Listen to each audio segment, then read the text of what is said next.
into our extended post-game coverage, the fourth period. It's brought to you by First Community Credit Union, Scott Lee Heating Company, and Urban Chestnut Brewing Company. Along with Jordan Deacon, I'm Alex Ferrario as the Blues fall to the Penguins tonight 6-3. There's nothing else to really say with this one. The Blues are going through it right now. I already see a ton of the comments on there expecting me to sugarcoat this one or come up with excuses or whatever it might be. There's nothing I could say. The Blues are going through it right now. This one, to me, didn't have anything to do with puck luck. This one had everything to do with the Blues getting caught off by Pittsburgh early on, Pittsburgh taking advantage of the mistakes that the Blues made, and the Blues just unable to get that next goal. And we'll talk about that when we get to our Ted Drew's 3 takeaways. We'll also have our final look tonight, and we're going to hear our sound bite of the night. All of that to be ahead in our extended post-game coverage. But we want to hear from you. 314-399-9646. That is our text line. And you can also join in on the conversation over on our YouTube channel at 101 ESPN STL. So we got all of that coming up for you in just a bit. But rather than me go right into it, let's hand it over to Jim Montgomery and let him talk. It's time to hear from the head coach, Jim Montgomery, presented by Fisher Window and Door Store, offering quality American-made Marvin windows and doors. Visit their showrooms in Brentwood or East Alton, Illinois. Kyrou's point streak was extended to 7 tonight. What have you been seeing from him, and how can he step up with these guys out? Very talented goal scorer, and it doesn't take many opportunities for him to be able to make a real nice pass or finish in the net. You said you wanted a high-energy checking game tonight. Do you think the team did that? No, not even close. Going into the next game, what do you want to change? What do you want the mindset tomorrow if we turn around? Well, the great thing about sports is, especially in our league, you get to respond real quick. We didn't have a good enough effort tonight. We play tomorrow night at home, and we got to have a better effort. Thanks. Were you aware of the fan that fell? I was not aware. There was a fan that fell from the upper. Oh, wow. Just wonder if you unpaired anything on the bench or anything. Did not, and my thoughts and prayers are with that person who fell. Thanks. Yep. It's time for tonight's 3 takeaways, presented by Ted Drew's Frozen Custard, a St. Louis tradition for over 95 years. Unmatched quality, unforgettable taste. Yikes. So I don't know if you could make it out there at the end of it, but apparently a fan must have fallen after the Penguins scored the second goal of the game. Fan must have fallen from the upper section down, and Seth Rohrbaugh, who covers the Pittsburgh Penguins, tweeted out the story that obviously he was taken out, or he or she were taken out on a cart in that the first period. So that's what Jim was talking about there at the end. One of the reporters asked if he was aware somebody fell at the beginning of the game, and Jim obviously said there, no, I wasn't aware, and thoughts and prayers obviously with that individual. So just to kind of put you in the loop of what he had to say there. But obviously Jim Montgomery not pleased with his team's effort tonight. You heard him mention not happy with the effort. You heard him answer the question that was asked. He wanted a hard checking game from the team, and he just simply replied, no.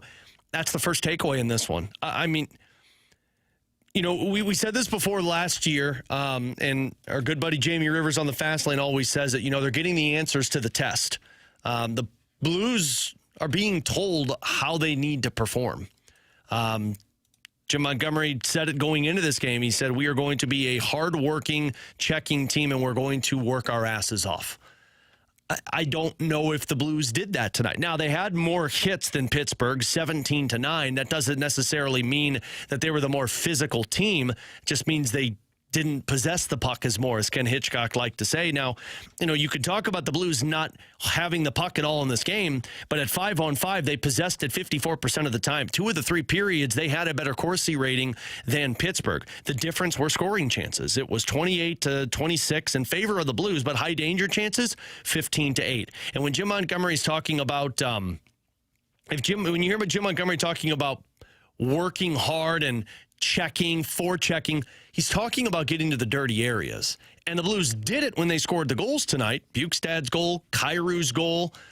They just didn't do it when they absolutely needed to, when you had the chance to take the lead in the second period and when you had the chance to even up the game in that third period. So that is really the first takeaway. The Blues just weren't ready in this one again, and it's starting to become an issue now to where we've seen, I believe that is the 5th time this year that the Blues have allowed the opponent to score the first goal in a hockey game, and surprisingly, it hasn't happened a lot of giving up a goal less than 60 seconds into the period, other than tonight when they gave up 2 in 60 seconds. But you saw that snowball effect once again, 39 and 55 seconds. I would imagine if you're Jim Montgomery and the coaching staff, you want to bottle up what the Blues did from about the 2-minute mark of that first period until the final minute in that first period, because that's when the Blues looked like they had that identity. And right now, if you're Jim Montgomery, you're searching for answers just like I would imagine the Blues are searching for answers, just like I would imagine Blues fans are searching for answers. Second takeaway for me tonight. I'm going to put a positive one in here, and I know people don't want to hear it, but this was a good game for Logan Mailloux. Towards the end of the game, you heard him with a couple of pucks on net, a couple of opportunities to score. He wasn't in a bad spot tonight. Now, this is how plus-minus works, so when people argue with me if it's not a good stat to base it off of, this would be in favor of their argument, because he was a +1 tonight, got robbed of being a +2 because he just got off the ice on that first goal that was scored by the Blues. But regardless, it's 13 minutes and 14 seconds of ice time for Mailloux, which is the most he's played this season. That's not a blowout because he played 15 in that Blackhawks game, but that game was over by the third period. But he and Tyler Tucker, I thought, were actually pretty decent tonight in terms of their own end, protecting the front of the net.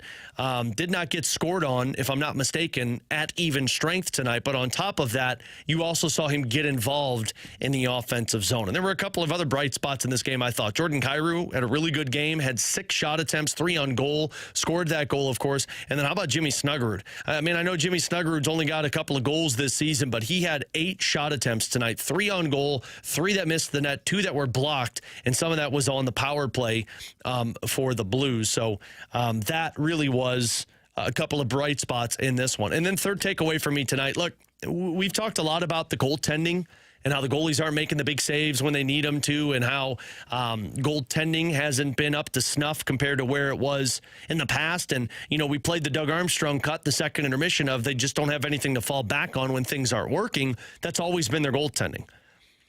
Tonight, I would imagine Joel Hofer would tell you that there's a couple of goals he'd like back, specifically that first one. Brian Rust all by himself taking the shot, and then that Wotherspoon one where it was just the shot, and you could see he kind of was scattered to get set up. But it's not all on the goaltender. And this is why, you know, we said this earlier today on BK and Ferrario. If you're looking for a simple answer as to what's wrong with the Blues right now, you're going to be searching forever. This is a lot more complex than just one thing that's not working. It's not just goaltending. Defensively, you gave up, I believe the final number was 8 odd man rushes tonight. It was, let me double check this before I give you guys false information. But regardless, you had a lot of D-zone turnovers. You were unable to get the puck out of your zone multiple times. And on top of that, you just kept allowing Pittsburgh to find the front of the net. It was just blown coverage in terms of Jimmy Snuggerud on that second goal where Mantha just parked himself right in front of the net, standing alone. You had the other one, the not Wotherspoon one, the Brian Rust second goal to start that third period. That one, you had the puck on your stick, unable to get it out of the zone. The first one was that way as well. So a lot of scenarios just not going the Blues' way in this one. Yeah, so they gave up 4 odd man rushes and had 8 D-zone turnovers tonight against Pittsburgh. So defensively, I don't know what it is, but something's not working in their own end compared to what the Blues were at the end of last year for how difficult they were to play against. And it's crazy, too, because when we played the audio from Mike Kelly in pregame, advanced stats-wise, they've been actually one of the better teams in their own end, but just giving up too many odd man rushes, too many breakdowns in their own end. That's leading to the opposition. And I know people don't like to hear the words puck luck right now, but some of it is just, I mean, look at the deflections that they had. You had Brian Rust deflecting one right on net. You had Wotherspoon with that shot. So some of this really in the Blues. What did the Blues hit 4 posts tonight? They hit 2 posts on 1 power play, hit 2 posts in the third period. So again, I'm not saying that's why they lost this game, puck luck, but I will say, I mean, you just didn't get the breaks in this one. But we're going to play some audio from Jim Montgomery on the other side, giving his perspective on puck luck, which is what I truly agree with, and I think you'll agree with as well. But those are my Ted Drew's 3 takeaways. We'll take a break. We'll come back. We'll get to some of your thoughts. We'll have Jim Montgomery's thoughts, and we'll have our final look as we close things down here on the fourth period, all when you're home for the Blues 101 ESPN.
Welcome back to the First Community Credit Union Blues postgame show. Presented by Scott Lee Heating Company and Urban Chestnut Brewing Company on 101 ESPN.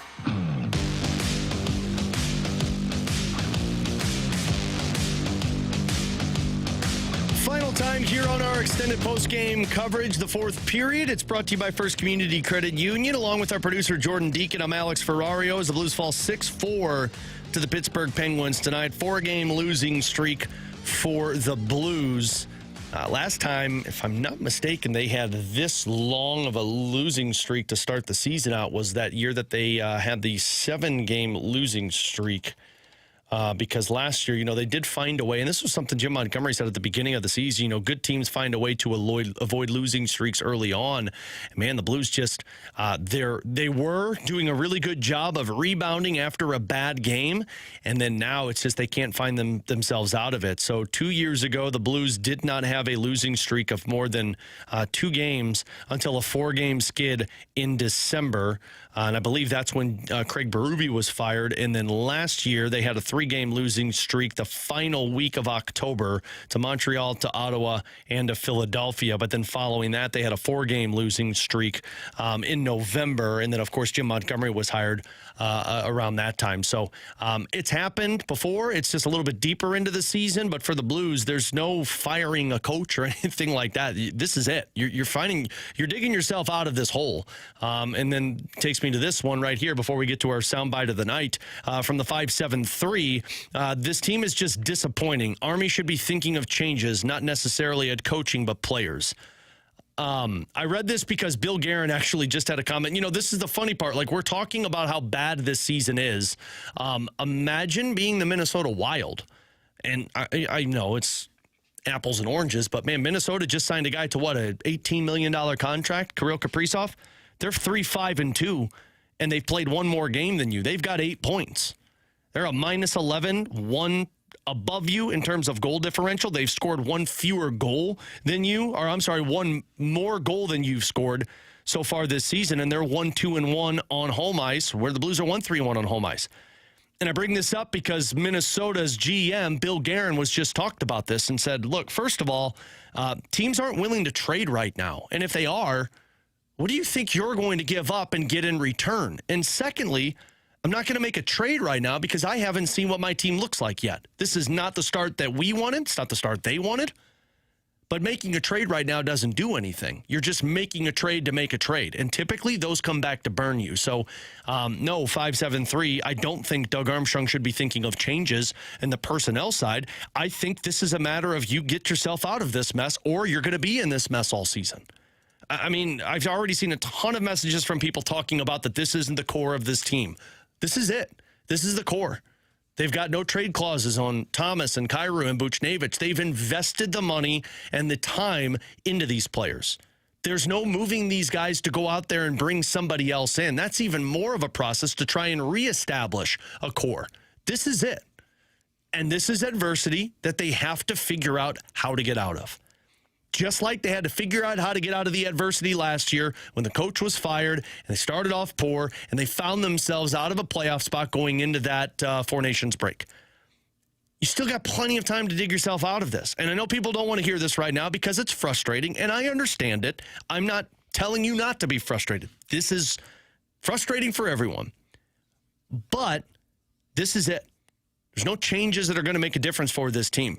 The core of your team is what pulls you out of this. And for the Blues, this is the core they've decided to go with. And I saw another message saying that they need to just get these young guys up here. Man, that would be a full, okay, well, we're just going to lose this season. And that's not what the Blues are going into right now.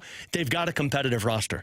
They've got to figure out how to keep the puck from going in their net, and they've got to figure out how to keep giving up these odd man rushes to the opposition. And that now brings me to our soundbite of the night, because a lot of people have been saying that they're sick of hearing the words puck luck. I know Joey and Curbs have mentioned it. I've mentioned it. Jim Montgomery was asked about it. And I think this answer is going to be more in line with what you'd like to hear. The soundbite of the night is presented by Rocket Convenience Stores. Fuel your car and your daily cravings at Rocket Convenience Stores. The one thing I will say is I'm a big believer in hockey gods, not to be spiritual here or anything, but when you work, good things happen. When you don't work, bad things happen. It's like going to the net, drawing penalties, going to the net to score goals. That's where you draw penalties. That's where you get bounces in off shin pads. I watched Reeves' goal. He's standing on the back door yesterday. He goes off his shin pad in the net. You got to be in those areas. That's when you get rewarded, when you go to hard areas and you work and you actually feel better about yourself when you do that. And then the hockey gods reward you. I truly believe that. So there you go. And I think a lot of people would agree with that. As much as you're wanting to find reasons as to why the Blues aren't performing, or if you're getting frustrated with the words puck luck, or if you believe in what they're saying that puck luck's not going your way. To fix all of that, you create your own puck luck. And that's what the Blues have yet to do. That's probably why Jim Montgomery is frustrated. It's not so much that they're playing bad for an entire game. It's they're not working to get to the areas that give you goals. Now, they're scoring goals. They've scored 11 in their last, what did Curb say? Their last 3 games, they've scored 11. So they're creating offense. But those goals don't feel as impactful because you're playing catch-up, considering you were down 4-0 early on in that first period against Utah. And then, of course, in this one tonight, you were down 2-0 less than 60 seconds in. You were up by 4 against Detroit. You couldn't hold on to it. So, again, this isn't a complex answer as to what's going, or this isn't an easy answer in terms of what's going wrong. It's complex all around, and the Blues just are trying to figure out kind of how to dig themselves out of this hole before it goes too deep that they can't get out of. So, with that being said, let's wrap it up tonight. It's time to take a look back at tonight's game with the final look. Driven by Pure Performance. Only stop for all your aftermarket vehicle needs. Real quick before the final look, from the 636, it says, we're annoyed by hearing the words puck luck, Alex, because when they lose, but when they win, we never hear about good puck luck as a factor. Well, that's because nobody really cares about good puck luck. You only care about bad puck luck. Good puck luck looks like they were working hard for it. And then the follow-up question they had said, do you believe that this core is good enough to compete for a Stanley Cup? For a Stanley Cup? No. But that's not what the intentions are right now. This is also something that people are going to hate to hear, but look at some of the ages of some of these guys. Snuggerud's 22 years old. Holloway's 24 years old. Broberg's 24 years old. Hofer's 25 years old. You don't even see Dvorsky and Stenberg yet. The amount of investment that the Blues have put into their team's future isn't even close to the NHL yet. So, no, I don't think this core is good enough to win the Stanley Cup. But this isn't the core you're competing for a Stanley Cup with. I think they've got pieces. You've got Parayko, who's 32 years old. You've got Binnington, who's 31 years old. You've got Thomas, who's 26. You've got Kyrou, who's 26. You've got guys. It's just you're waiting for that next wave of players. And, I was listening to an interview that Bill Armstrong did with Jeff Merrick earlier today, and they were talking about their team and how they've started off so great. And he said, look, it's been years of investment in terms of putting stock into our younger players and building an environment that creates a winning culture, but we're not there yet. We still have more to do. The Blues would be in the same spot. It's just right now, they're not getting the right now results, and people aren't seeing the future results because Dvorsky's in the AHL, Carbonneau's in the OHL. You've got a couple of guys who are playing over in Russia. It's scattered right now. But what Doug Armstrong's vision was 3 years ago, you're probably still a couple of years away from that one. But let's do the final look in this before I continue to ramble on more and more. For the Blues tonight, didn't have the start that Jim Montgomery wanted. He even said, I want us to be a hard-working, forechecking, working our asses off team. They weren't. They were down 2 goals 55 seconds in. They got to their game in that first period. They showed that consistent hard forechecking game. Second period, though, third period, Blues just never got up to snuff. And you can talk about not having Robert Thomas and Jake Neighbors, but the Blues essentially really had one line working tonight. If you go off of Corsi rating, above 50%, your line that played north of 2 minutes together because they were juggling up some lines. Walker, Bukestad, Toropchenko. That line was above 50%. Other lines, Holloway, Shen, Kyrou, 42%. Buchnevich, Suter, Snuggerud was at 28%. And then the line that was, that fourth line doesn't even really, there it is. Walker, Bukestad, and Toropchenko was at 50%. So your fourth line was the line that actually generated the most offensive opportunities. If you're going off of scoring chances, it was the Holloway, Shen, Kyrou line. They had 6, but they gave up 4. If you want high danger chances, 3, it was Walker, Bukestad, and Toropchenko. So, your offense didn't generate the amount of hard-working forechecking that Jim Montgomery was talking about. But on top of that, defensively, there's some kinks to still be worked out. You saw what it looks like against the Dallas Stars. That was an elite defensive performance by the Blues. I even think they played that way versus the LA Kings. They just are not playing it right now. And some of it just might be in their own head of trying too hard to get out of this losing skid because of the pressure that's on them early on in the season. Some of it might be the adversity that they just don't know how to handle when a goal goes in. But overall, the Blues are in a tough spot right now. Can they get out of it? Will they get out of it? Absolutely. It's just a matter of when they get out of it, because you don't want to be too far down in the dumps by the time you start to dig yourself out. The good news for the Blues, it sounds like Thomas and Neighbors could be options for them tomorrow. That would be a welcome addition for the Blues with those guys being out tonight day to day. But we'll have to wait to find out because they play a back-to-back. Was looking at this earlier. The Blues 4-4-2 in the second of back-to-back games this season. Or last season they were 4-4-2 in the second of back-to-back games. So they'll hopefully try and get back in the win column tomorrow against the same Detroit team that scored 6 unanswered goals on the Blues, handing them their third straight loss in the midst of this losing streak. Tomorrow night, it's a 7:15 puck drop, so a little bit later of a puck drop from Enterprise Center. Not that late, just a little later. And then that means our pregame show starts at 6 o'clock still right here on your home for the Blues, 101 ESPN. Once again, a huge shout-out to our producer, Jordan Deacon, who did a phenomenal job tonight. I'm Alex Ferrario. Blues fall to the Penguins tonight, 6-3. See if they can snap out of this 4-game losing streak tomorrow night. And we'll talk to you right here on your home for the Blues, 101 ESPN. Thanks for listening to the First Community Credit Union Blues Postgame Show.